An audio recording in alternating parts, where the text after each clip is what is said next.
ये power steering motor है और इसमें जो बेल्ट है वो चिकचिकाहट सी आवाज आ रही थी। तो ये देख रहे हो एडजस्टर।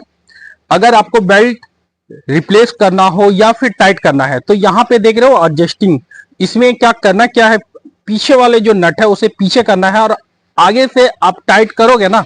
जैसे जैसे आप टाइट करोगे ये मोटर आगे की ओर जाएगी और बेल्ट आपका लूज हो जाएगा। आप इस कंडीशन में आप इसे रिप्लेस कर दो। ठीक है, मैं ये सिर्फ दिखाने के लिए वीडियो बनाया हूं ताकि आप इस चीज को समझ सको। और आगे जहां पे अभी मैं टाइट कर रहा हूं यानी पीछे से अगर आप टाइट करोगे तो मोटर आपकी पीछे की ओर होगी और बेल्ट आपका फुल टाइट हो जाएगा। आपको जितना में टाइट करना है आप उतने में इसको टाइट कर सकते हो। ये अपना स्कॉर्पियो, बलेरो, मैक्सी ट्रक, इस टाइप के कुछ कुछ गाड़ियों में जो है सेम प्रोसेस है आपको बेल्ट का।